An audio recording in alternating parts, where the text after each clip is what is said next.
نہ جانے کس انجان کو ساتھ لیے کمرے میں بند ہے۔ میں دروازہ بجا بجا کے تھک گئی مگر کھول ہی نہیں رہی۔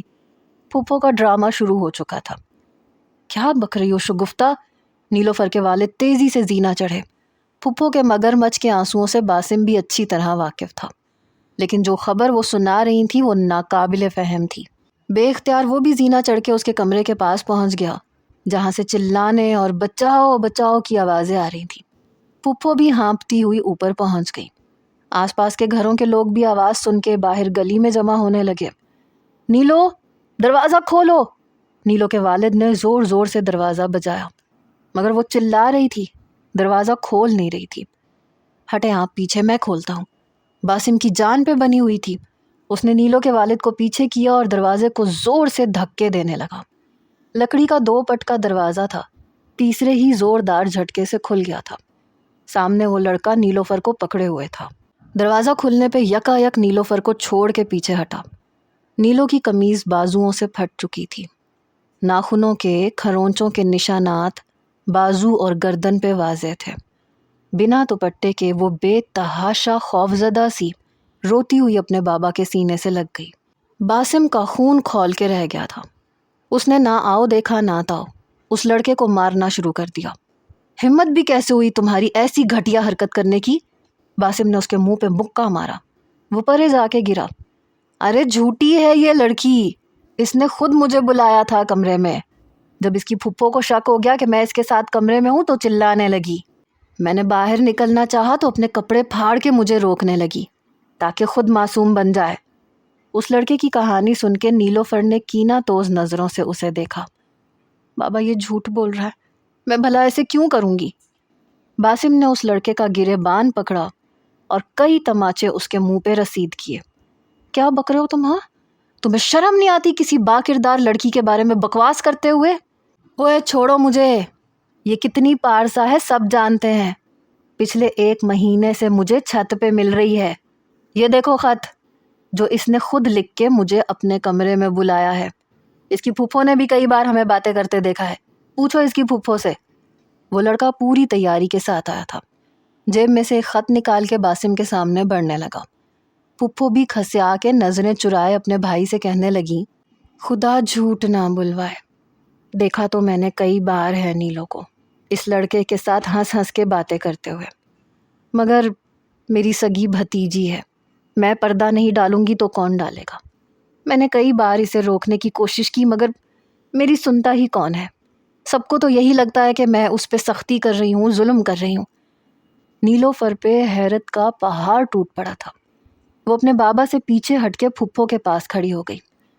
کیوں جھوٹ بول رہی ہیں آپ؟ پھپھو کب دیکھا تھا آپ نے مجھے یہ سب کرتے ہوئے؟ رہنے بھی دو نیلو، میرا منہ مت کھلواؤ۔ پھپھو نے اس لڑکے سے کاغذ کا رکا کھینچ کے اسے نیلو کے باپ کو پکڑا دیا۔ اسی اثنا میں نیچے کا شور شرابہ سن کے رائمہ اور رابعہ بیگم بھی اوپر پہنچ گئی۔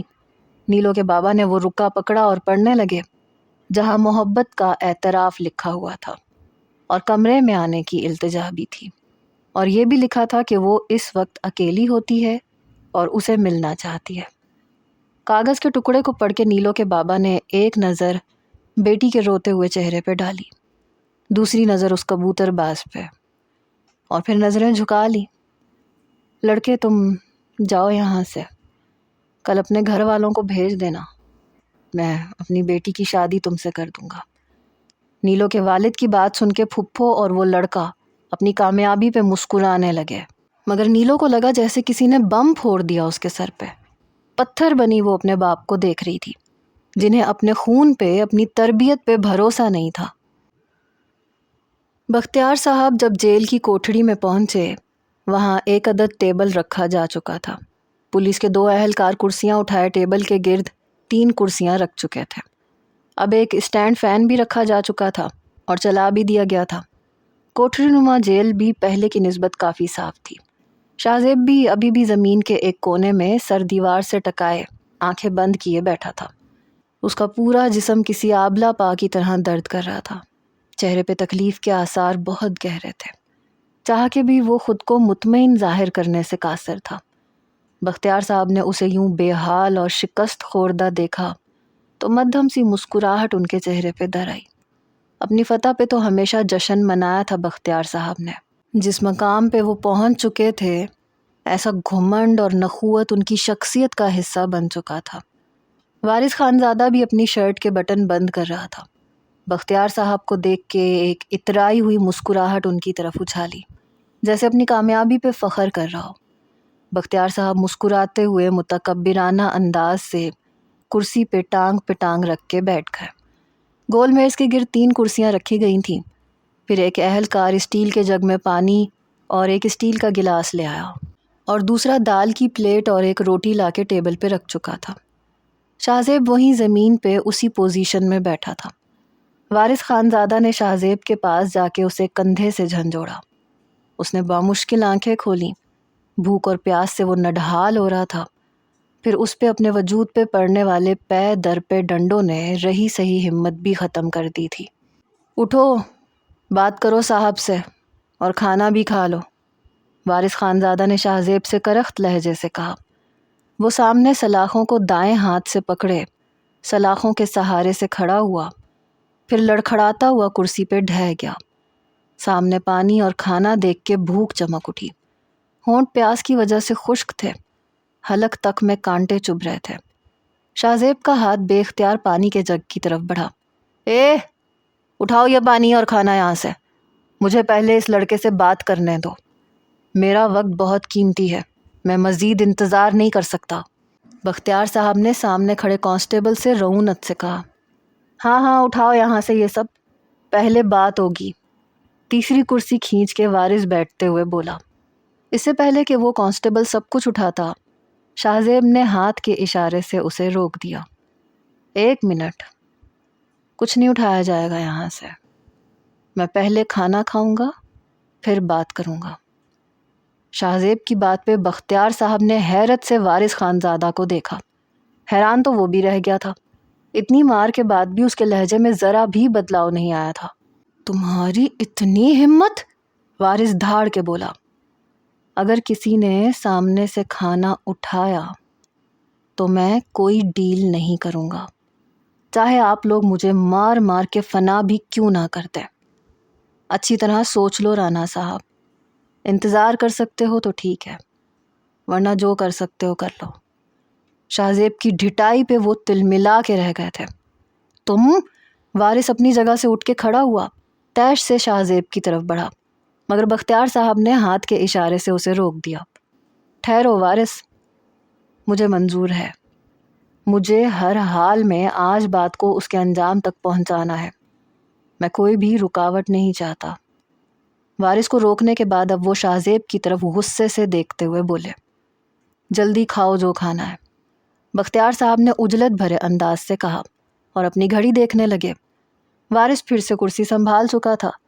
شاہ زیب نے پہلے جگ پکڑا، اسے باری باری اپنے دونوں ہاتھوں پہ گرا کے ہاتھ دھوئے، پھر پانی گلاس میں ڈال کے پانی پینے لگا۔ پہلا گلاس پانی کا حلق کے اندر اٹک اٹک کے گزرا تھا۔ پچھلے 18-20 گھنٹوں سے حلق خشک تھا، لیکن پانی نے اندر جاتے ہی ایک توانائی سی بھر دی تھی۔ دوسرا گلاس پانی پینے کے بعد اب وہ بڑے مطمئن انداز سے روٹی کا نوالا توڑ کے کھانا کھانے لگا، یہ نوٹس کیے بغیر کہ وہاں موجود سب ہی نفوس اسی کو دیکھ رہے ہیں۔ جب تک شاہ زیب کھانا کھاتا رہا، بختیار صاحب بار بار گھڑی دیکھتے رہے۔ جب وہ خوب سیر ہو گیا تو شکر کا گہرا سانس بختیار صاحب نے لیا۔ ٹیبل سے برتن اٹھا لیے گئے۔ جی، اب بولیں رانا صاحب، کیا خدمت کر سکتا ہوں آپ کی؟ اندر خوراک جاتے ہی شاہ زیب کے حواس بحال ہو چکے تھے۔ بختیار صاحب اسے یوں حشاش بشاش دیکھ کے شش و پنج میں مبتلا ہوئے۔ جتنی مار اس نے کھائی تھی، اس کی آواز بھی ان کے سامنے پست ہونی چاہیے تھی۔ میں چاہتا ہوں کہ تم، بختیار صاحب نے بات شروع کی جب شاہ زیب نے بیچ میں ہی ٹوک دیا۔ 1 منٹ، پہلے اس تھالی کے بینگن کو باہر نکالیں، اس کے سامنے بات نہیں کروں گا میں۔ شاہ زیب نے وارث خانزادہ کی طرف اشارہ کیا۔ وارث کے تو تلووں پہ لگی اور سر پہ جا کے بجھی۔ وہ تیش میں کھڑا ہوا۔ میں تمہیں… وارث، کول ڈاؤن۔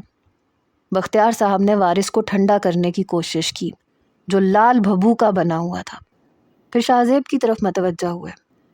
دیکھو، میں معاملہ ختم کرنا چاہتا ہوں، میری تم سے کوئی ذاتی دشمنی نہیں ہے، لیکن جو بات ہوگی وارث کے سامنے ہوگی۔ بات نینا کی ہے، وہ آپ کی بیٹی ہے اور میری محبت ہے، اور ہمارے ہاں جس سے محبت کرتے ہیں اسے اپنی عزت اور غیرت سمجھتے ہیں۔ میں اس کی بات اس کے سامنے ہرگز نہیں کروں گا۔ شاہ زیب کے اٹل انداز پہ بختیار صاحب کو ہی ہار ماننی پڑی۔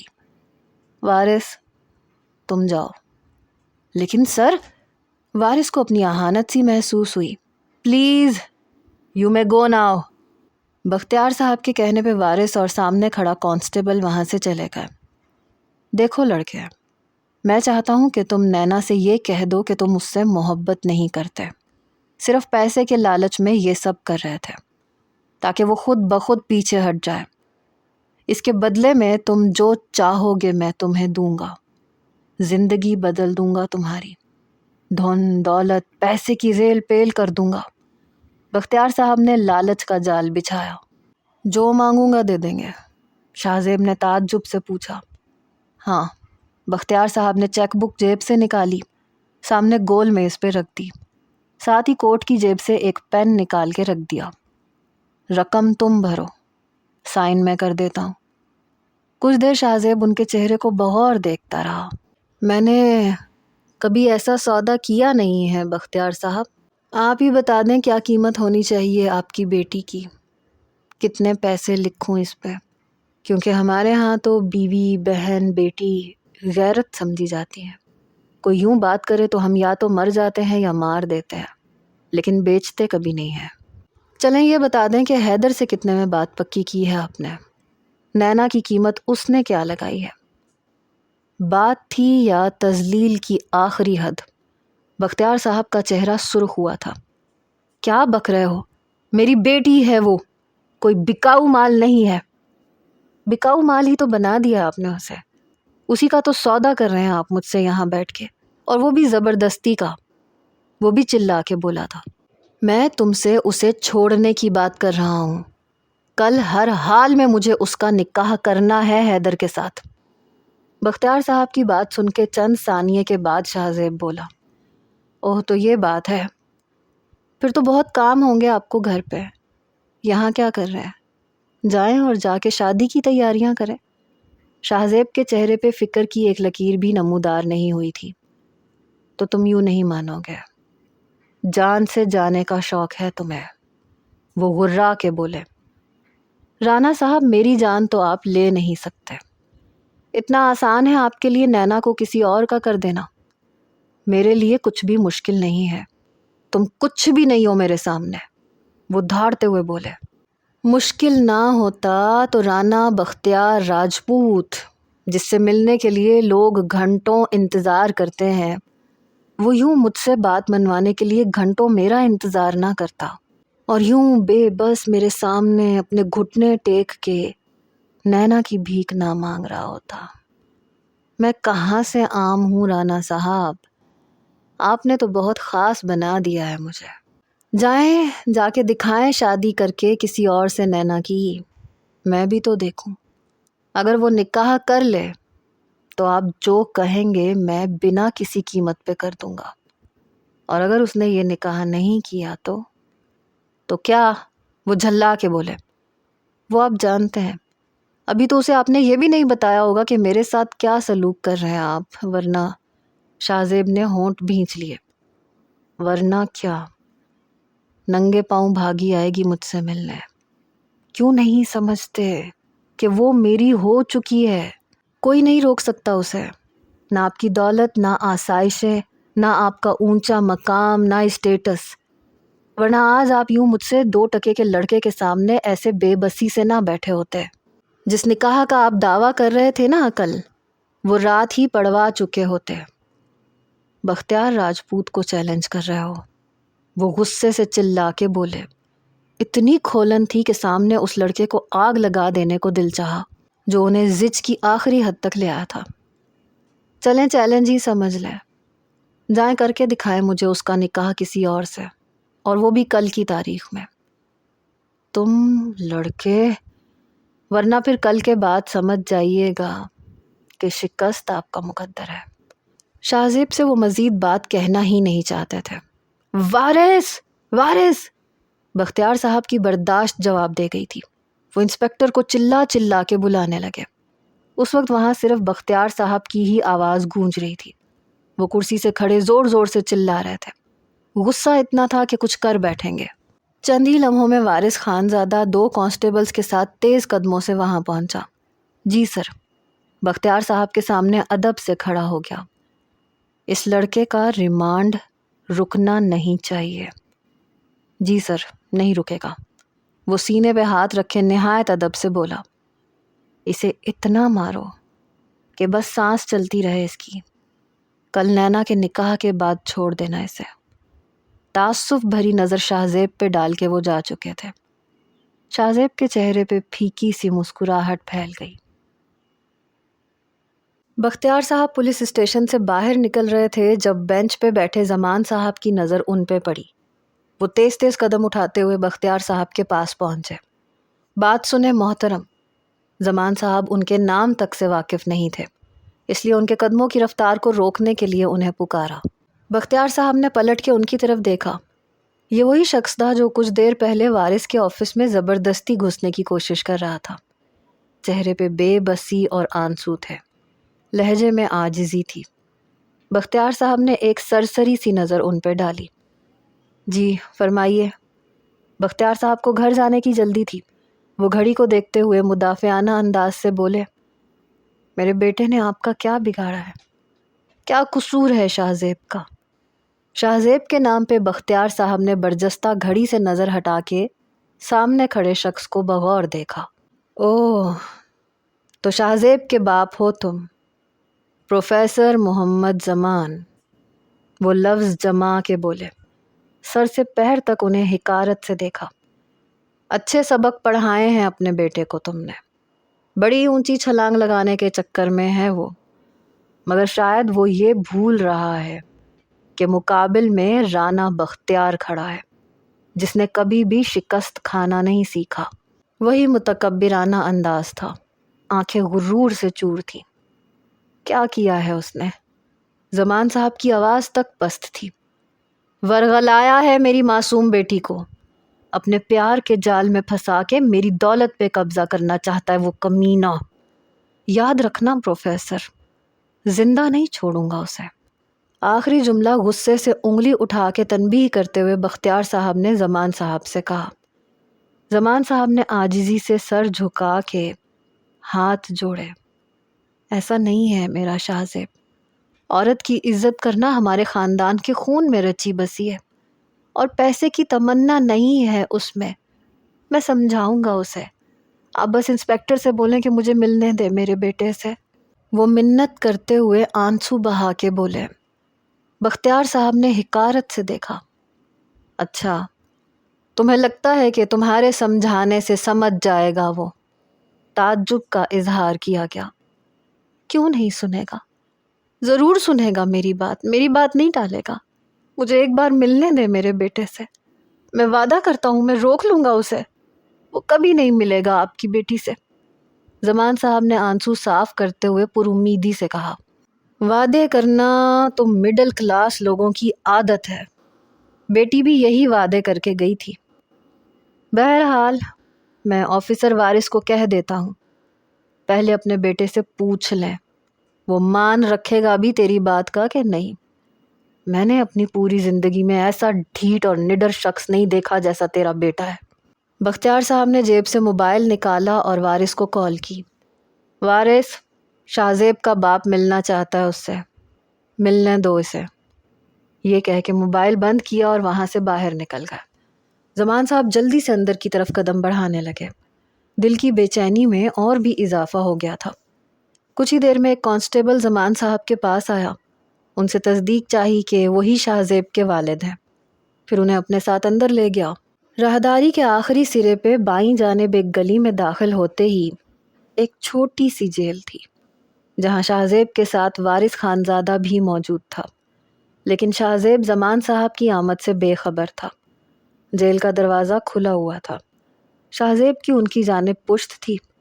وہ بے اختیار ہی دروازہ کھول کے اندر داخل ہوئے۔ شاہ زیب، آنسوؤں سے لبریز آواز سن کے شاہ زیب نے پلٹ کے دیکھا اور حیران رہ گیا۔ وہ یکلختی اس کے سینے سے لگ کے پھوٹ پھوٹ کے رونے لگے۔ پہلی بار ایسا ہوا تھا۔ شاہ زیب نے اپنے باپ کو یوں بلک بلک کے روتے ہوئے دیکھا تھا۔ نہ غصہ تھا، نہ روب، نہ سختی، بس آنسو تھے اور بے بسی تھی۔ ابو، شاہ زیب کی آنکھیں بھی ڈب ڈب آ گئیں۔ دونوں باہیں ان کے گلے میں ڈال دی۔ پہلی بار زمان صاحب کی گرفت شاہ زیب کے گرد مضبوط تھی۔ انہوں نے اپنے سینے کے ساتھ بھینچی تو لیا تھا اسے، ایسے جیسے اسے اپنے اندر سمو لینا چاہتے تھے۔ کمر پہ لگے ڈنڈوں سے پڑنے والے زخموں پہ زمان صاحب کی مضبوط گرفت نے تکلیف کی شدت کو بڑھایا تھا۔ شاہ زیب نے زور سے آنکھیں بھینچی مگر منہ سے اف تک نہیں نکالا، نہ ہی انہیں یہ احساس ہونے دیا کہ وہ کس اذیت سے دوچار ہے، یا شاید وہ پہلی بار اپنے باپ کا یہ روپ دیکھ رہا تھا۔ ماتھے پہ تیوری چڑھائے، باروب آواز میں ہر بات پہ نوک ٹوک کرنے والے زمان صاحب تو کہیں سے نہیں لگ رہے تھے۔ وہ شاہ زیب کے چہرے کو ہاتھوں میں لیے اس کے گرنے والے آنسو اپنی ہتھیلیوں میں جذب کر رہے تھے۔ شاہ زیب، میرے بچے، مارا ہے ان لوگوں نے تمہیں؟ زمان صاحب کے استفسار پہ شاہ زیب نے نظریں چرائیں اور زمان صاحب کے دونوں ہاتھوں کو اپنے ہاتھوں میں لے کے چومنے لگا۔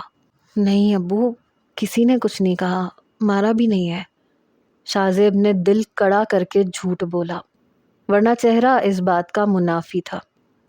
کیوں باپ سے جھوٹ بول رہے ہو؟ وارث خان زادہ دونوں باپ بیٹے کی محبت دیکھ کے شاہ زیب کے سر پہ پہنچ کے بولا، آفیسر، مجھے اپنے ابو سے اکیلے میں بات کرنی ہے۔ شاہ زیب نے وارث کی طرف دیکھ کے کہا، ہاں کرو بات، مگر جھوٹ مت بتاؤ انہیں۔ وارث نے شاہ زیب کی آنکھوں میں جھانکا۔ او پروفیسر صاحب، سمجھاؤ اپنے بیٹے کو، کیوں جان گنوانا چاہتا ہے اپنی؟ یہ کہہ کے وارث خان زادہ تو چلا گیا۔ شاہ زیب نظریں جھکا گیا۔ کیوں کر رہے ہو یہ سب؟ زمان صاحب کے استفسار پہ اس نے نظریں جھکائیں۔ ابو میں ٹھیک ہوں، کچھ بھی نہیں ہوا ہے مجھے۔ شرٹ اتارو اپنی۔ زمان صاحب کی آواز پہلی بار کپ کپائی تھی۔ جو زخم بیٹے کے وجود پہ موجود تھے انہیں دیکھنے کی تاب شاید وہ نہیں کر پا رہے تھے۔ ابو کچھ نہیں ہوا مجھے۔ شاہ زیب 2 قدم پیچھے ہٹا۔ شرٹ اتارنے کا مطلب اپنے باپ کو مزید اذیت دینا تھا، جو وہ نہیں چاہتا تھا۔ جن زخموں کو تم مجھ سے چھپانے کی کوشش کر رہے ہو وہ میرے دل پہ ناسور بن کے مجھے تڑپا رہے ہیں شاہ زیب۔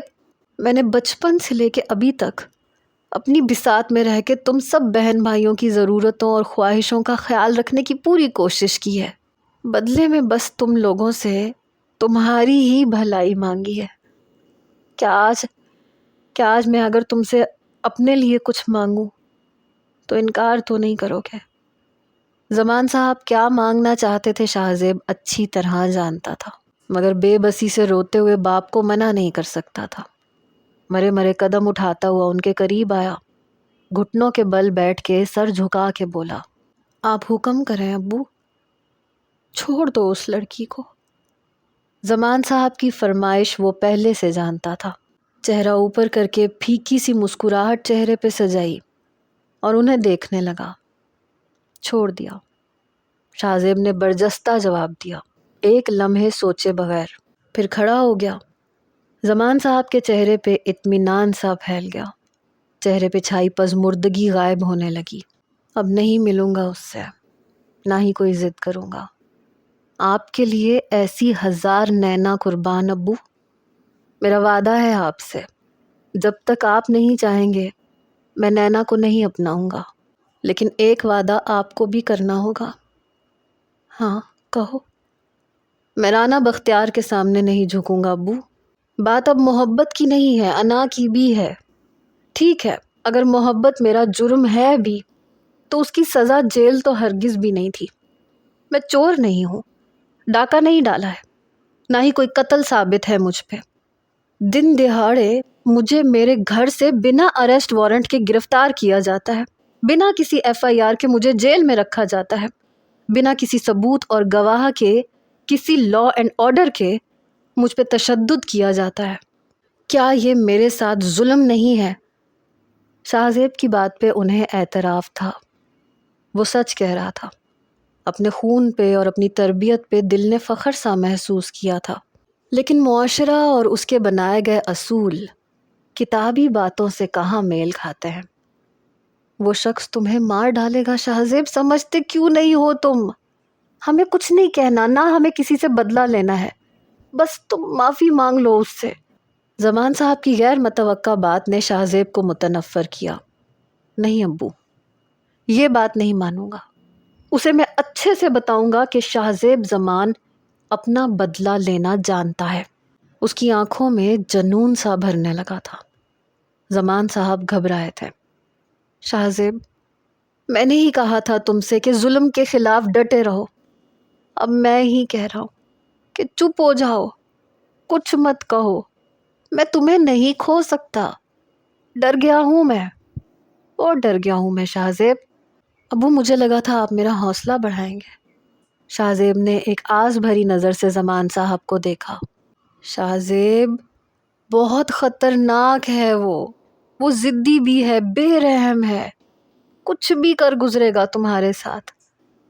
تو کیا میں ہار مان لوں، یہ سمجھ لوں کہ ظالم کا بول بالا ہے؟ نہیں، یہ نہیں کروں گا میں لڑوں گا، میں ہار نہیں مانوں گا۔ اسے بھی تو پتا چلے کہ عام انسان جب اپنی طاقت دکھانے پہ آتا ہے تو کیا کچھ نہیں کر سکتا۔ شاہزیب کے حوصلے ابھی بھی بلند تھے۔ زمان صاحب کو اس کی آنکھوں میں وہی عزم کی جوت جلتی دکھائی دے رہی تھی جو کبھی ان کی آنکھوں میں روشن ہوا کرتی تھی۔ آج انہیں شاہزیب میں اپنا ہی عکس نظر آ رہا تھا۔ دل اس کے لیے بس دعا گو تھا، بیٹے کے سامنے پھر سے خود کو ہارتا ہوا محسوس کر رہے تھے۔ گہری سانس بھری، اس کے کندھے کو تھپ تھپا کے وہاں سے باہر نکل آئے۔ جانتے تھے کہ وہ ہار نہیں مانے گا۔ باسم نے تعصب بھری نگاہ سے نیلو کے والد کو دیکھا تھا۔ رائمہ جلدی سے آگے بڑھی اور زمین سے دوپٹہ اٹھا کے پتھر کا مجسمہ بنی نیلو کے گرد لپیٹنے لگی۔ وہ کسی بے جان بت کی طرح سے اپنے بابا کو دیکھ رہی تھی، جنہوں نے خود اس کے کردار پہ بد کرداری کی مہر لگا دی تھی۔ اس کا دل چاہا کہ زمین پھٹے اور وہ اندر سما جائے۔ باسم آگے بڑھا اور نیلوفر کے والد کے سامنے کھڑا ہو گیا۔ آپ جانتے ہیں سارے جہان کا آوارہ گرد ہے یہ لڑکا، یہ جھوٹا بھی ہے، اتنی بے قیمت ہے آپ کی بیٹی جو اس کے حوالے کر رہے ہیں۔ نیلو کے والد کی آنکھوں سے آنسو بہنے لگے۔ بہت قیمتی تھی کچھ دیر پہلے، بے قیمت تو بس ابھی ہوئی ہے۔ وہ تعصب سے بولے، یہ جھوٹ بول رہا ہے، بکواس کر رہا ہے یہ۔ باسم کی آواز پہلی بار بلند ہوئی تھی۔ اس لڑکے کا ایک رنگ آ کے گزرا۔ جانتا ہوں میں، وہ نظریں چرا کے بولے۔ باسم متعجب ہوا۔ جانتے ہیں پھر بھی زندگی برباد کرنا چاہتے ہیں اپنی بیٹی کی؟ باسم بے یقین تھا۔ انہوں نے ہاتھ پکڑا باسم کا اور کمرے سے باہر لے آئے، جہاں چھوٹا سا گیلری نما صحن تھا۔ وہاں سے گلی صاف نظر آتی تھی۔ چھوٹی سی گلی تھی، گھر کے ساتھ جڑے ہوئے گھر تھے۔ نیلو کی آوازیں کہاں تک نہیں پہنچی تھی۔ کافی لوگ ان کے گھر کے گیٹ کے پاس جمع چہمگوئیاں کر رہے تھے۔ کافی خواتین اپنی چھتوں پہ اور کھڑکیوں سے جھانک جھانک کے یہ تماشا دیکھ رہی تھیں۔ یہ دیکھ رہے ہو تم، یہ لوگ بہت کچھ سن چکے ہیں میری بیٹی کے بارے میں، بنا دیکھے میری بیٹی کی پارسائی پہ بد کرداری کا دھبا لگا چکے ہیں۔ کون آئے گا اسے یہاں بیان ہے؟ نیلو کے بابا رو رہے تھے۔ پھپھو نے آنکھیں چرائی تھیں، اپنے بدلے کی آگ میں کتنا بڑا ظلم کر بیٹھی تھی۔ باسم مؤدبانہ لہجے میں ان سے کہنے لگا، آپ کی عزت کو اگر میں اپنی عزت بنانا چاہوں تو اجازت دیں گے مجھے؟ میرا وعدہ ہے میں کبھی بھی فری کو طعنہ نہیں دوں گا۔ میرے دل میں اس کی عزت اور احترام میں کبھی کمی نہیں آئے گی۔ باسم بلا تعامل بولا تھا۔ نیلو کے والد نے تشکر بھری نظر سے اس کی طرف دیکھا۔ کبوتر باز فوراً سے آگے بڑھا۔ یہ غلط بات ہے بڑے میاں، پہلے یہ فیصلہ تم نے میرے حق میں دے دیا ہے۔ وہ گڑبڑا کے بولا، نکلو میرے گھر سے۔ میرا فیصلہ پتھر پہ لکیر نہیں ہے کہ میں بدل نہ سکوں، وہ میری مجبوری تھی جو اب نہیں ہے۔ نیلو کے والد کی پست آواز میں جیسے کسی نے روح بخش دی۔ وہ خوش تھے۔ باسم کی بات سن کے وہ اس کی شرافت کے دل سے قائل بھی تھے۔ انہیں بھلا کیوں کر انکار ہونا تھا۔ کبوتر باز پھپھو کے پاس پہنچ گیا۔ اے بڑھیا، تو کہہ رہی تھی لڑکی ہر حال میں مجھے ملے گی، اس کی خاطر بدنامی مول لے لی ہے میں نے، 50,000 بھی تجھے دیے ہیں، نکال میرے پیسے۔ کبوتر باز کی بات پہ پھپھو کا رنگ فک ہوا، چور نظروں سے بھائی کی طرف دیکھا۔ نیلو کے والد غصے سے بہن کی طرف بڑھے۔ مجھے شک تو تھا تم پہ، مگر دل نہیں مان رہا تھا۔ کیسی بہن ہو تم، جس کا نمک کھایا اسی کی بیٹی کو رسوا کرنے سے پہلے ایک بار بھی نہیں سوچا۔ تم نے بہن بھائیوں کے رشتے کو شرمندہ کر کے رکھ دیا شگفتہ۔ کون سی خدمت نہیں کی میری بیٹی نے تمہاری؟ اب دو اسے اس کے پیسے اور دفع کرو اسے یہاں سے۔ اور ہاں، کرو اپنے بیٹے کو ابھی فون کہ وہ تمہیں لے کے جائے۔ نیلو کے باپ نے غصے سے کہا۔ معاف کر دو بھائی، غلطی ہو گئی مجھ سے۔ وہ کمینہ کہاں رکھے گا مجھے اپنے پاس؟ کہاں جاؤں گی میں؟ پھپھو ٹسوے بہانے لگی۔ ٹھیک ہے پھر تیاری کر لو اپنی، دارالامان چھوڑ کے آؤں گا تمہیں کل، مگر اب میں اپنے گھر پہ ہرگز نہیں رکھوں گا، نیلو کے والد نے حتمی انداز سے کہا۔ پھپھو روتے ہوئے اپنے کمرے میں چلی گئی۔ کبوتر باز بھی گھر سے چلا گیا۔ نیلو کے والد رابعہ بیگم کے پاس آئے۔ بہن میں احسان مند ہوں آپ کا۔ ایسا مت کہیں بھائی صاحب، احسان کی بات کر کے شرمندہ مت کریں۔ نیلو میری ہی بیٹی ہے اور وہ مجھے ہمیشہ ماں جیسا ہی پائے گی۔ ویسے میں خود بھی آنے ہی والی تھی اس سلسلے میں، لیکن شاید بات یوں ہونا مقصود تھا۔ اب اگر آپ کو برا نہ لگے تو میں اپنی بیٹی کو رسم کی انگوٹھی ابھی پہنا دوں، باقی پھر رائمہ کی شادی پہ دھوم دھام سے منگنی کروں گی دونوں کی۔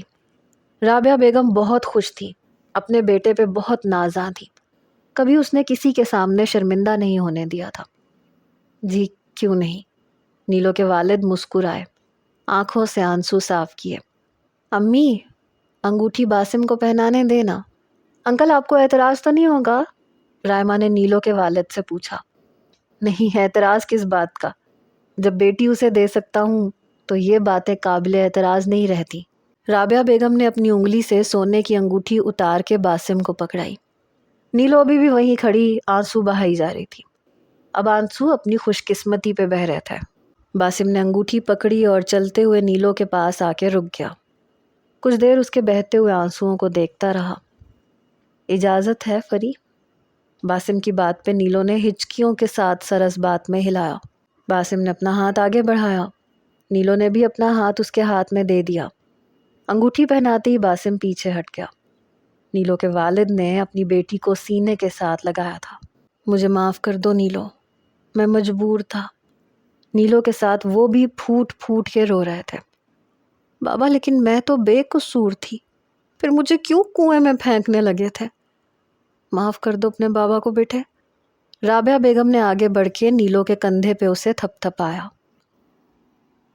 وارث خانزادہ زمان صاحب کے جاتے ہی شاہ زیب کے پاس آ گیا، چہرے پہ وہی خباثت بھری مسکراہٹ سے جائے۔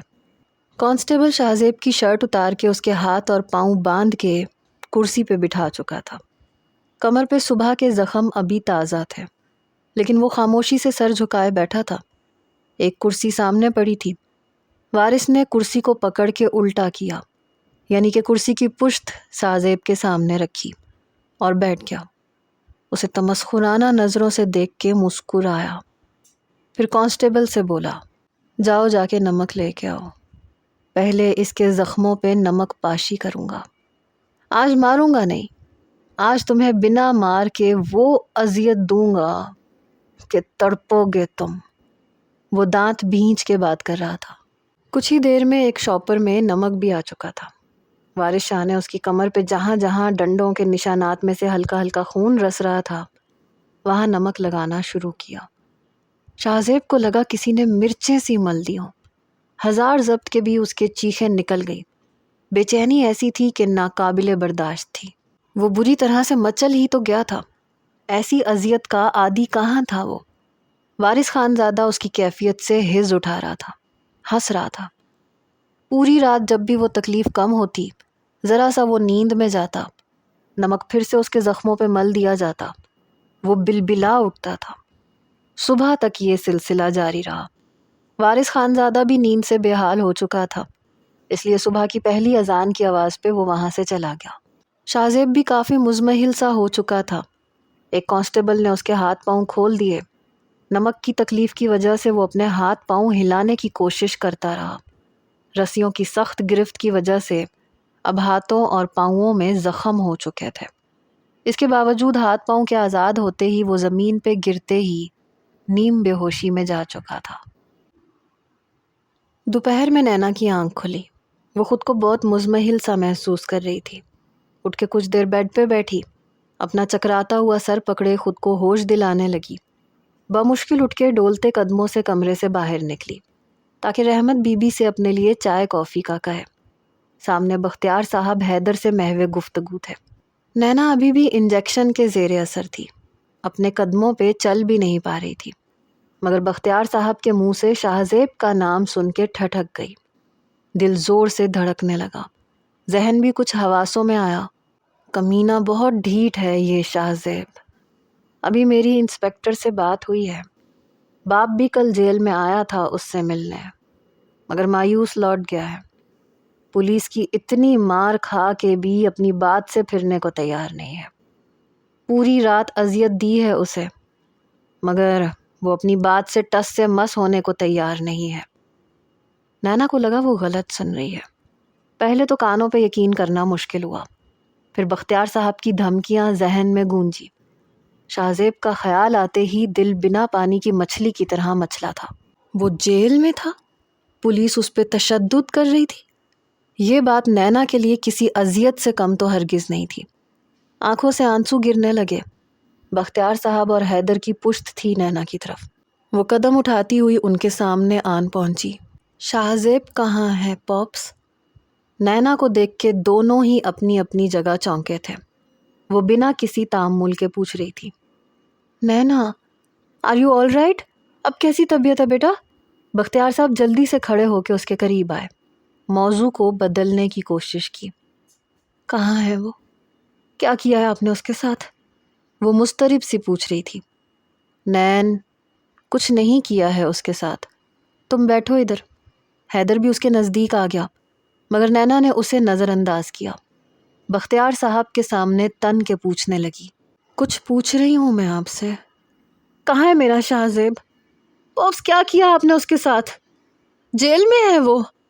نینا کے آنسو تواتر سے بہہ رہے تھے۔ نینا میری بات سنو۔ بختیار صاحب اپسیٹ سے ہو گئے کہ بات کو سنبھالیں کیسے۔ میں جا رہی ہوں پاپس۔ وہ تیز قدم اٹھاتی ہوئی لاؤنج کا دروازہ کھول کے باہر نکل گئی۔ وہ اس وقت ننگے پاؤں تھی، بکھرے بال، آنکھوں میں غنودگی کا تاثر، قدم بھی ٹھیک سے اٹھا نہیں پا رہی تھی، مگر بے اختیاری ایسی تھی کہ جیسے شاہ زیب تک پہنچ ہی جائے گی۔ بختیار اور حیدر پیچھے لپکے۔ دوپہر کا وقت تھا، سورج سر پہ کھڑا تھا۔ ننگے پاؤں وہ فرش پہ بھاگتے ہوئے مین گیٹ تک پہنچی تھی۔ زبردستی چھوٹا گیٹ کھولنے کی کوشش کرنے لگی۔ چوکیدار اسے پیچھے ہٹانے کی کوشش کر رہا تھا۔ خان ہٹو، ہٹو پیچھے، مجھے جانے دو۔ مار ڈالا اسے ان ظالموں نے، جانے دو مجھے، پیچھے ہٹو۔ نینا چلا رہی تھی، رو رہی تھی، چوکیدار کو پیچھے ہٹانے کی کوشش کر رہی تھی جو گیٹ کے سامنے ایستادہ کھڑا تھا۔ بی بی صاحب آپ اندر جاؤ۔ چوکیدار نے نینا کو پیچھے ہٹانے کی کوشش کی۔ بختیار صاحب اور حیدر اس تک پہنچ گئے تھے۔ Naina are you in your senses? کیا کر رہی ہو تم؟ نینا کی حالت دیکھ کے بختیار صاحب کا سر چکرانے لگا تھا۔ نین چلو یہاں سے۔ حیدر نے نینا کو بازو سے پکڑا اور زبردستی اندر لے جانے لگا۔ چھوڑو مجھے حیدر، مجھے شاہ زیب کے پاس جانا ہے۔ وہ زبردستی گھسیٹتا ہوا اسے اندر لے کے گیا۔ بختیار صاحب بھی اندر داخل ہو گئے۔ حیدر اس وقت تک نینا کو اس کے کمرے میں بند کر چکا تھا۔ وہ زور زور سے دروازہ بجا رہی تھی، کھولو مجھے، کیوں بند کیا ہے مجھے یہاں؟ مجھے بھی جیل میں بند کر دو پلیز۔ میرے جرم کی سزا اسے کیوں دے رہے ہو؟ اس کا کوئی قصور نہیں ہے۔ حیدر دروازہ کھولو، حیدر آئی ول کل یو، دروازہ کھولو۔ وہ چلا رہی تھی، رو بھی رہی تھی۔ حیدر اور بختیار صاحب صوفے پہ سر پکڑے بیٹھے تھے۔ حیدر نے سر اٹھا کے بختیار صاحب کے مضطرب چہرے کی طرف دیکھا جہاں فکر کی گہری لکیریں نمایاں تھیں۔ اس نے گہری سانس کھینچی۔ انکل، آپ کو لگتا ہے نین آج رات مجھ سے نکاح کے لیے رضامند ہو جائے گی، یا کبھی خوش رہ پائے گی میرے ساتھ؟ بختیار صاحب نے بے اختیار حیدر کی طرف دیکھا۔ اس کا کیا مطلب سمجھوں میں حیدر؟ بختیار صاحب کے تیز اور تند لہجے پہ حیدر ٹھیک ہو کے بیٹھ گیا۔ انکل، نین کے بارے میں سوچیں، میں نہیں سمجھتا کہ وہ کبھی بھی اس لڑکے کو بھول پائے گی۔ اچھا، تو تمہارے کہنے کا مطلب یہ ہے کہ اس سارے جہان کے آوارہ گرد کو رانا بختیار اپنی بیٹی دے دے؟ نہیں، نکاح میں اس کا آج ہی پڑھواؤں گا۔ تم اگر ایسا نہیں چاہتے تو تب بھی مجھے فرق نہیں پڑتا۔ میرے سرکل میں بہت سے لوگ میری ایک ہاں کے منتظر بیٹھے ہیں۔ حیدر، مجھے ابھی اپنی رائے بتا دو، ورنہ بس 1 گھنٹہ کافی ہے میرے لیے نینا کے لیے کسی دوسرے کا انتظام کرنے میں۔ اب تو یہ میری بھی ضد ہے کہ شاہ زیب کبھی بھی میرا داماد تو ہرگز نہیں بنے گا۔ وہی رعونیت اور نخوت سے ڈوبا ہوا لہجہ۔ انکل، ایسا کچھ بھی کرنے کی ضرورت نہیں ہے، مجھے بس نین کی فکر تھی، مجھے کیوں اعتراض ہوگا؟ حیدر سمجھ گیا تھا کہ بختیار صاحب اپنے فیصلے پہ ابھی بھی اٹل ہیں، لیکن اندر ہی اندر نین کا رد عمل سوچ کے حیدر پریشان سا ہونے لگا تھا۔ وہ ابھی بھی چیخ چیخ کے رو رہی تھی، دروازہ بجا رہی تھی، کمرے میں چیزوں کے ٹوٹنے کی آوازیں آ رہی تھیں۔ یقیناً وہ اپنے کمرے کا حلیہ بگاڑ رہی تھی۔ بختیار صاحب کے موبائل پہ وارث کی کال آنے لگی۔ ہاں بولو انسپکٹر، میرے لیے آگے کیا حکم ہے سر؟ پڑا رہنے دو اسے یوں ہی، اب ہاتھ مت اٹھانا اس پہ۔ نینا کی بےتابی دیکھ کے اور شاہ زیب کی 100% سچی قیاس آرائی پہ وہ مضطرب سے تھے۔ جیل کا سن کے ننگے پاؤں ہی تو بھاگی تھی وہ باہر۔ یہ پیچھے شور کیسا ہے؟ وارث نینا کے چلانے کی آواز سن کے پوچھنے لگا۔ کچھ نہیں، بس میری بیٹی ہے جسے اس کمینے نے پھنسا رکھا ہے اپنے جال میں، اب بضد ہے کہ شاہ زیب سے ملنا ہے۔ بختیار صاحب بے بس ہو چکے تھے۔ ہاں تو لے آئیں اسے، یہ آپ کے لیے اچھا ہے۔ وارث کی بات پہ بختیار صاحب سیدھے ہو کے بیٹھے۔ کیسے اچھا ہے؟ یہ کوئی شرفا کے آنے کی جگہ ہے؟ بختیار صاحب کو وارث کا مشورہ زہر کے مترادف لگا۔ سمجھیں بختیار صاحب، شاہ زیب کو اس حالت میں دیکھ کے ہو سکتا ہے کہ آپ کی بات مان جائے آپ کی بیٹی۔ وارث کی بات بختیار صاحب کے دل کو لگی۔ نینا اس کی تکلیف کو برداشت نہیں کر پاتی تھی۔ یہ بھی ممکن تھا کہ وہ اسے اس حالت میں دیکھ کے نکاح پہ راضی ہو جائے۔ یہ خیال آتے ہی بختیار صاحب پھر سے پر امید ہو گئے۔ اٹھ کے نینا کے کمرے کا دروازہ کھولا تو پورا کمرہ بکھرا پڑا تھا۔ ڈریسنگ پہ موجود ہر چیز زمین بوس ہو چکی تھی۔ پرفیومز کی بوٹلز کرچیوں کی صورت میں بکھری پڑی تھیں۔ وہ بیڈ پہ گھٹنوں پہ سر جھکائے رو رہی تھی۔ بختیار صاحب نے ناگواری سے پورے کمرے کا جائزہ لیا، پھر نینا کے پاس آ کے رک گئے۔ چلو نینا، آواز پست تھی۔ نینا نے چہرہ اوپر کیا۔ ملنا ہے تم نے شاہ زیب سے، مل لو آخری بار اس سے۔ نینا فوراً سے کھڑی ہو گئی۔ آخری بار؟ آخری بار سے کیا مطلب ہے آپ کا؟ وہ میں تمہیں واپس آ کے بتاؤں گا۔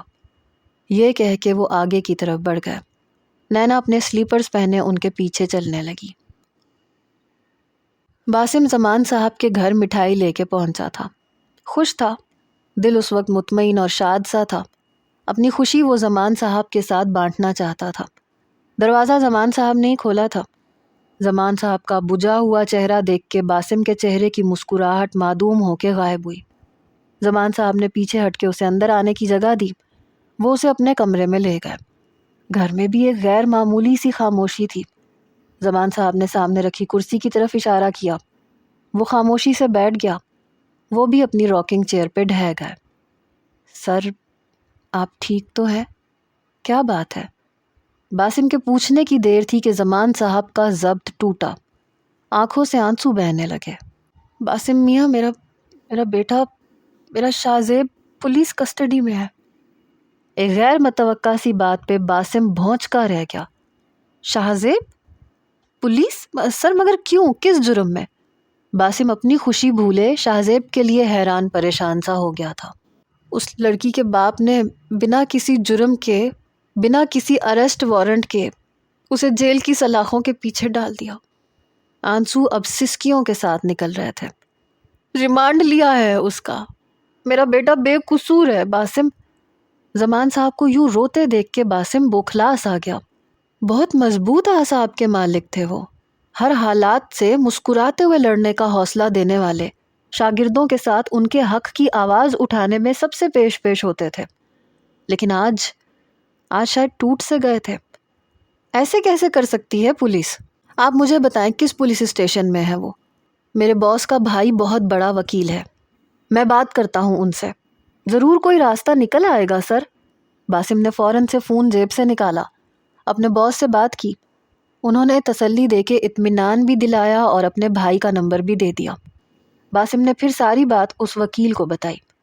وہ خاموشی سے پوری بات سنتا رہا۔ کیس تو آپ کا مضبوط ہے، بنا FIR اور اریسٹ وارنٹ کے کیسے کوئی یوں لے جا سکتا ہے؟ آپ ان کے والد کے ساتھ میرے پاس پہنچیں، پھر ہم کوئی راستہ نکالتے ہیں۔ وکیل کی بات سن کے زمان صاحب کو کچھ تسلی ہوئی۔ بات اب بیٹے کے حق کی تھی، کیسے ممکن تھا کہ وہ پیچھے ہٹ جاتے؟ باسم کی گود میں رکھے مٹھائی کے ڈبے پہ زمان صاحب کی نظر اب پڑی، ورنہ انہیں ہوش ہی کہاں تھا کسی بات کا۔ یہ کیا ہے باسم میاں؟ سر یہی دینے آیا تھا، لیکن یہاں آ کے آپ کو پریشان دیکھ کے پریشان ہو گیا۔ آپ مجھے کل ہی بتا دیتے، میں کوئی غیر تو نہیں تھا سر۔ باسم نے شکوہ کیا۔ مجھے ہوش ہی کب تھی، کل تو میں خود ہی معاملے کو سلجھانے کی کوشش کرتا رہا، لیکن شاہزیب ہار ماننے کو تیار نہیں ہے، اور پھر اس بار تو وہ حق پہ ہے۔ زمان صاحب پہلے سے بہتر نظر آ رہے تھے۔ سر موقع تو ایسا نہیں ہے، لیکن یہ آپ رکھ لیں۔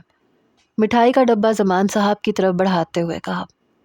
یہ کس خوشی میں ہے باسم میاں؟ میری بات پکی ہو گئی ہے سر، منگنی کی رسم رائمہ کی شادی پہ ہوگی۔ باسم نے کچھ جھجک کے بتایا۔ زمان صاحب کے چہرے کی پژمردگی غائب ہوئی، ہلکا سا مسکرائے۔ بہت بہت مبارک ہو تمہیں، اللہ خوش رکھے آباد رکھے۔ میں تمہاری آنٹی کے ساتھ تمہاری امی کو مبارکباد دینے آؤں گا، بس ذرا یہ شاہزیب کا معاملہ حل ہو جائے۔ جی میں سمجھ سکتا ہوں سر، اب آپ میرے ساتھ چلیں، وکیل ہمارے ہی انتظار میں بیٹھا ہے۔ زمان صاحب نے مٹھائی کا ڈبہ ہاتھ میں لیا اور باسم کے ساتھ ہی لاؤنج میں آ گئے۔ عاتقہ بیگم کو آواز دی، لیکن نمیرہ کمرے سے باہر آئی۔ ابو امی بڑی مشکل سے ابھی سوئی ہیں، آپ مجھے بتا دیں کیا کام ہے؟ روئی روئی آنکھوں سے اس نے زمان صاحب کے ساتھ کھڑے باسم کو بھی دیکھا، جو نظریں جھکائے کھڑا تھا۔ یہ رکھ لو، باسم میاں کی منگنی کی ہے، اور اپنی امی سے کہنا کہ پریشان نہ ہو، ہم وکیل کے پاس جا رہے ہیں، انشاءاللہ بہت جلد شاہزیب رہا ہو جائے گا۔ زمان صاحب نے مٹھائی کا ڈبہ نمیرہ کی طرف بڑھایا۔ بے ساختہ ہی نمیرہ کی نظریں باسم پہ دوبارہ سے اٹھیں، مگر وہ ابھی بھی نظریں جھکائے کھڑا تھا۔ نمیرہ کو لگا کسی نے مٹھی میں لے کے اس کا دل مسلا ہو۔ زمان صاحب کے ہاتھ سے ڈبہ لے کے وہ وہیں کھڑی رہی۔ زمان صاحب باسم کے ساتھ جا چکے تھے، مگر وہ وہیں کھڑی ٹپ ٹپ آنسو بہانے لگی۔ باہر کی گھنٹی بجنے پہ وہ ہوش میں آئی، جلدی سے آنسو صاف کیے، ڈبہ ڈائننگ ٹیبل پہ رکھا اور باہر کا دروازہ کھول دیا۔ سامنے خرم کھڑا تھا۔ شاہزیب کہاں ہے نمی؟ جو نمبر اس نے دیا تھا وہ بھی بند جا رہا ہے، گھر آ چکا کیا یا باسم کے گھر پہ ہی ہے؟ خرم ہر بات سے انجان تھا۔ 2 دن سے شاہزیب سے بات نہیں ہوئی تھی، فون بھی بند تھا اس کا۔ نمیرہ تو اس وقت دوہرے غم سے 2-4 تھی، اس لیے رونے لگی۔ خرم بوکھلاس آ گیا۔ نمی خیر تو ہے؟ شاہزیب تو ٹھیک ہے؟ لیکن نمیرہ کی سسکیاں بلند ہونے لگی تو وہ مزید پریشان سا ہو گیا۔ فار گاڈ سیک نمیرہ، کیا ہوا ہے شاہزیب کو؟ سب سے پہلا خیال خرم کو شاہزیب کا ہی آیا تھا۔ خرم وہ شاہو بھائی، نمیرہ کے منہ سے الفاظ نہیں نکل رہے تھے، بس وہ ہچکیوں کے ساتھ روئے جا رہی تھی۔ ہاں کیا ہوا ہے؟ اسے منہ سے بولو بھی، بلکہ آگے سے ہٹو۔ شازی آپی کہاں ہے؟ تم سے بات نہیں ہوگی۔ خرم کو پتا تھا کہ روتے ہوئے وہ صرف رو ہی سکتی ہے، بول نہیں سکتی، اس لیے اسے پیچھے ہٹا کے وہ اندر داخل ہو گیا۔ شازی آپی، آنٹی، کوئی گھر پہ نہیں ہے کیا؟ شاہزیب میں تو ان سب دوستوں کی جان بستی تھی۔ شازمہ جو عاتقہ بیگم کے بالوں میں انگلیاں پھیر رہی تھی، بمشکل ہی انہیں سلا پائی تھی۔ خرم کی پکار پہ فوراً سے کمرے سے نکلی تاکہ اسے چپ کروا سکے۔ کیوں شور کر رہے ہو؟ امی ابھی بڑی مشکل سے سوئی ہیں۔ شازمہ نے کمرے سے نکل کے دھیرے سے دروازہ بند کیا اور خرم سے دھیمے لہجے میں بولی، شاہزیب کہاں ہے؟ کیا ہوا ہے اسے؟ اور یہ نمی کیوں رو رہی ہے؟ خرم اس وقت حد سے زیادہ پریشان تھا اور سنجیدگی سے پوچھ رہا تھا۔ شازمہ کے بھی آنسو جاری ہو گئے۔ روتے روتے اس نے ساری بات خرم کو بتائی۔ خرم کے تو ہوش اڑ گئے یہ سب کچھ سن کے۔ اتنا سب کچھ ہو گیا شازی آپی اور آپ نے بتانا گوارا نہیں کیا، سامنے کا دروازہ کھٹکھٹانے کی زحمت نہیں کی۔ وہ کل سے جیل میں بند ہے اور مجھے خبر تک نہیں ہے۔ خرم تعصف اور غصے سے بولتا ہوا وہاں سے چلا گیا۔ جمی اور سیفی کو جب یہ معلوم ہوا تو وہ بھی پریشان سے ہو گئے۔ ان کے علم میں یہ تھا کہ شاہزیب باسم کے گھر پہ ہے۔ اس وقت تو انہیں بس شاہزیب کا ہی خیال تھا، اس لیے سیدھا وہ پولیس اسٹیشن ہی پہنچے تھے۔ جب چند لڑکے زبردستی کانسٹیبل کو پیچھے دھکیلتے ہوئے وارث خانزادہ کے آفس میں داخل ہوئے تو اس جرت پہ وارث حیرت سے کھڑا ہو کے انہیں دیکھنے لگا۔ وہ تینوں اس کے سامنے کھڑے ہو کے اسے دیکھنے لگے۔ ملگجی سی پینٹیں، چیک دار مختلف رنگوں کی شرٹ پہنے وہ عام سے لڑکے اپنی بے خوف آنکھوں سے اسے دیکھ رہے تھے۔ کیا گنڈا گردی ہے یہ؟ وارث نے سختی سے کہا۔ یہ سوال تو ہمیں آپ سے پوچھنا چاہیے، کیا گنڈا گردی ہے یہ؟ شاہزیب زمان کو کس جرم میں گرفتار کیا گیا ہے؟ دکھائیے اس کی FIR۔ سیفی نے دونوں ہاتھ ٹیبل پہ رکھ کے وارث کو سخت لہجے سے پوچھا۔ اچھا تو اب میں ہر چلتے پھرتے کو ثبوت دوں گا، نکلو یہاں سے ورنہ تم لوگوں کو بھی اس کے ساتھ بند کر دوں گا۔ وارث غرا کے بولا۔ ہاں تو کر دو، اسی لیے آئے ہیں ہم یہاں۔ جمی بھی اپنی جگہ تن گیا۔ اوہ تو یاد آ رہی ہے اس کی، وارث نے مذاق اڑایا۔ دیکھو ہم لوگ چپ نہیں رہیں گے، اس پولیس اسٹیشن کی اینٹ سے اینٹ بجا دیں گے، اتنا پتھراؤ کریں گے کہ ہوش ٹھکانے لگا دیں گے تمہارے۔ پوری یونیورسٹی اٹھ کے آ کے یہاں پہ یہی سوال کرے گی جو ابھی صرف ہم کر رہے ہیں، پھر تم سارے جواب میڈیا کے سامنے دینا، اور وہ بھی ثبوت کے ساتھ۔ خرم انگلی دکھاتے ہوئے تنبیہ کے انداز میں کہنے لگا۔ ایک رنگ تھا جو وارث خانزادہ کے چہرے پہ آ کے گزرا تھا۔ میڈیا کی بے باکی اور جرت سے تو سبھی واقف تھے، اور پھر یہ خبر آگ کی طرح ہر چینل پہ پھیلتی، جس کی لپیٹ میں اس کے ساتھ ساتھ کئی اور انسپیکٹر بھی آ سکتے تھے۔ بختیار صاحب کا کیا تھا؟ پیسے دے کے اپنا پلہ جھاڑ کے وہ سائڈ پہ ہو جاتا، لیکن وارث کی نوکری خطرے میں پڑ سکتی تھی۔ وہ ناجائز طور پہ یہ سب کچھ کر رہا تھا، اسے جائز بنانے میں وقت درکار تھا، اور پھر جھوٹ جھوٹ ہی ہوتا ہے، کہیں نہ کہیں اپنے نشان چھوڑ ہی جاتا ہے۔ وارث خانزادہ نے تھوک نگلا تھا۔ دیکھو ابھی جاؤ یہاں سے، لہجہ دھیما ہوا۔ شاہو سے ملے بغیر نہیں جائیں گے، وہ تینوں بیک وقت بولے تھے۔ وارث نے اپنے ٹیبل پہ موجود بیل کا بٹن دبایا۔ چند اہلکار اندر دروازے تک پہنچ کے اندر آنے کی اجازت طلب کرنے لگے۔ انہیں باہر کا راستہ دکھاؤ، اگر یہ بدتمیزی کریں تو لاٹھی چارج شروع کر دینا۔ وہ اہلکار حکم سنتے ہی خرم، سیفی اور جمی کو پکڑ کے وہاں سے باہر لے گئے۔ زور زبردستی کا فائدہ نہیں تھا۔ پولیس اسٹیشن سے انہیں باہر دھکیل کے دھمکی دی گئی کہ اگر اب آئے تو مار پیٹ شروع کر دی جائے گی۔ خرم، میرا خیال ہے یونی کے سب دوستوں سے بات کرتے ہیں، ہم 3 ہیں، یہ لوگ ہمیں تو روک لیں گے، مگر اگر 50 سے 100 اسٹوڈنٹس ہمارے ساتھ ہوں تو بات بن سکتی ہے۔ سیفی کی بات پہ دونوں نے اس بات میں سر ہلایا۔ ٹھیک کہہ رہے ہو تم، اور میرا خیال ہے کہ شاہو کے لیے سبھی اسٹوڈنٹس ضرور ہمارا ساتھ دیں گے۔ خرم کو بھی یہی ٹھیک لگا۔